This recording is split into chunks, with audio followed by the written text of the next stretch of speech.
It's about 6:15 and time now for what's trending. And we're going to start with something that's a little out of this world, you guys. What is it and how did it get there? That's what people are asking about a metal monument that mysteriously appeared in a California park. The metal monolith is on a hiking trail at Stadium Park in Atascadero. And it's similar to the others that have been spotted around the world recently, including one in a remote part of Utah that was discovered by a helicopter. But when hikers went to look for that one, it was gone. Then the same thing happened in Romania, and naturally this phenomenon has garnered the attention of the internet. And some people think that it's just an artist at work, and as you can imagine, there are others that have theories that are out of this world. So for now, observers will have to wait and see if the newest monument stays in place there or vanishes. Ooh. So this is crazy, you guys, that this has now happened in 3 different places in Utah, Romania, and now California.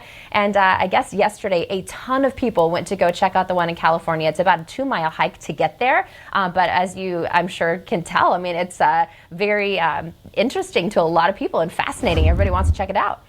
So many questions that come with that. I mean, what a beautiful spot for it anyways. It sounds like a lot of people are also able to enjoy a nice view while they go see that. But also very strange about the placement of all 3 of those, you know, 2 in the U.S. and then run randomly in Romania. So you got to wonder, you know, if it is, you know, someone doing this, like what's going through their head. You know what I like is the idea of just all these different theories that are spilling out right now. Marissa, the one about the artwork, though, is really interesting. I don't know what you would consider that, if modern art, something abstract, interpretable. Really just, yeah, really interesting theories out there about what these could be. Mm. Yeah, it's strange looking, right? Yeah. Yeah.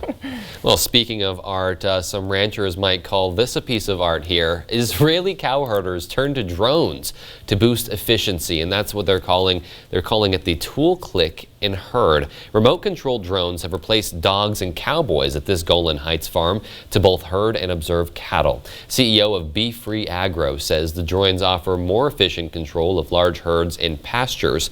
The quadcopters hover near the cows, which are prodded along, while live video of their movements is sent back to the farmers.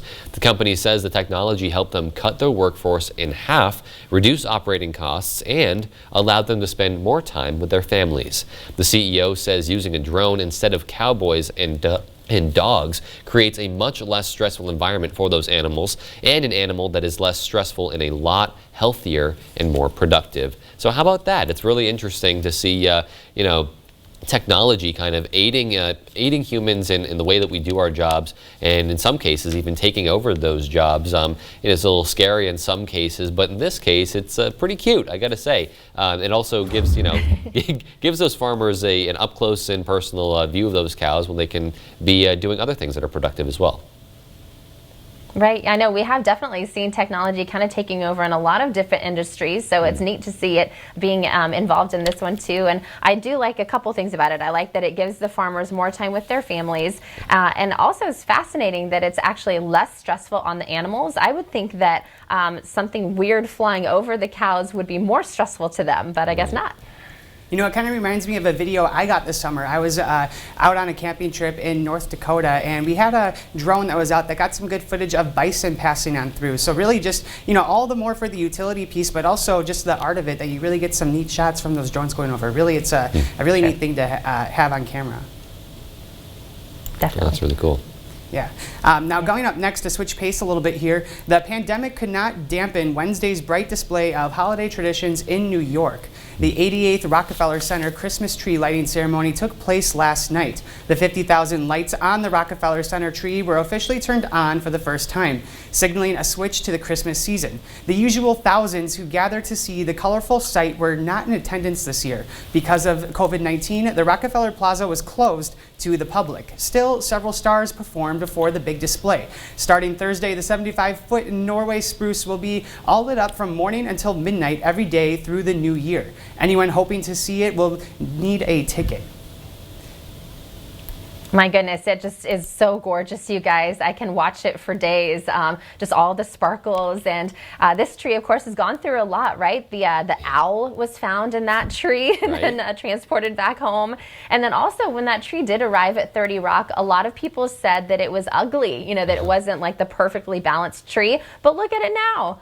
Oh my gosh, now I think, trees, especially when you first get them and especially transporting them, they can kind of, lose their shape or be reshaped, but, it's definitely relaxed. And now that it has those thousands and thousands of lights on it, looks just incredible. It looks like the perfect tree.